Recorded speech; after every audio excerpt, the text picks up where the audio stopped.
Mom? Huh? The newspaper.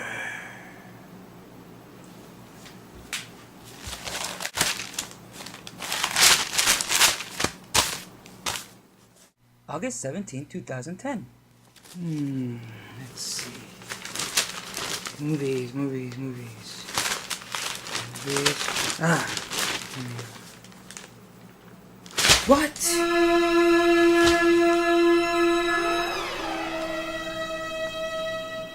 The Last Airbender is still showing. Huh. Amazing. Let's see. Did that. Definitely did that. Maybe do those. Did that.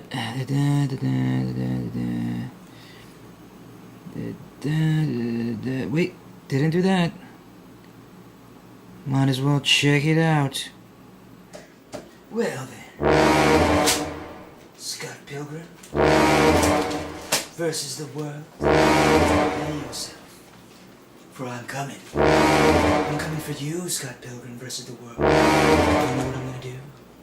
That's right. I'm gonna watch you. I'm gonna watch you closely. Prepare yourself, Scott Pilgrim.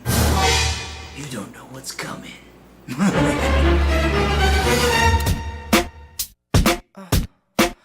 All alone in my room, waiting for this phone to ring. She'll come home someday soon. I just know, or am I imagining things? The voices in my head keep saying she's coming back. Scott Pilgrim versus the Wild.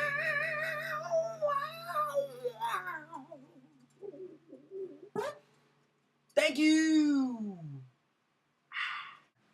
All kidding aside, yes sir, I did watch Scott Pilgrim vs. the World. And what did I think of it? Well, it was pretty cool.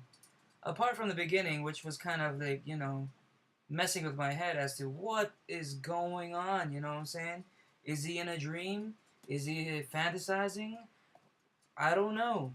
The transitions between one scene to another, it doesn't really make any sense. But then again, I usually go into movies with no sense at all. Which is what you should do, or you won't keep on bitching about certain movies. Airbender!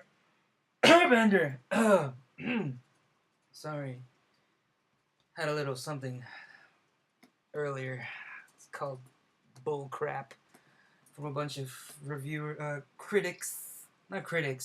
commenters sending their hate my way. It's like I'm being attacked by 7 evil ex-boyfriends of Aang. They're just coming up to me, just I hate M. Night, stop liking him, bam, bam. Whatever. Thonk. Scott Pilgrim versus the World. Now, there isn't really any plot line other than Scott Pilgrim, your everyday Canadian rock band wannabe, meets up with this smokingly hot Ramona Flowers. And he tries to get to know her in the dorky way that Michael Cera does it. But she has a past. Wouldn't you know it? She's been with 7 evil exes. Not boyfriends, mind you. Hint, hint. Spoiler alert. Get that out of the way. So he meets the girl of his dreams, even though he's actually dating someone at the same time, which is a high schooler, which is, I guess, is taboo in Canada and the rest of the world. I mean, it's about 5 years difference, the age difference, but, I've seen worse. Anna Nicole Smith, God rest her soul. What did I like about the movie? I love the action scene, video game references. I love the battles, or at least the first battle. All the other occurring battles afterwards, it's like, it was like a kind of an easy way out. And some of it was like, how does he know what to do sometimes to defeat the evil exes? The first one versus Patel guy, I thought that was cool. The pow and the zing and the snicked and what have you. And then the second one with Chris Evans, Chris Evans is kicking his ass, and then all of a sudden he looks behind him and there's a rail, and he's like, "Ooh, I bet you can't skate on that rail," and then he does it, and then game over. I mean, I know it's a skating game reference, but you know, come on. Come on, give me some fighting, you know? Beat up that Human Torch, man. Beat up Captain America. And the third battle, who I thought was like the coolest character, Brandon Routh's character, had all these superpowers. It's sort of like a Green Lantern sort of deal, because everything's green, his powers, but it's vegan power. And then you know, there's Vegan Police by Tom Jane and um, the Mexican dude. That's gonna bother me. But yeah, they come in, they're vegan police. Scott Pilgrim defeats him by tricking him into drinking a coffee with milk in it. And then that allows him to win because they took his powers away and then he headbutts him and he turns into coins. Which is cool, by the way. Defeat a person, they erupt into coins. I mean, that's how I got into my movie. I basically beat up a bunch of my critics in YouTube and it helped me pay for my, my movie. So thank you.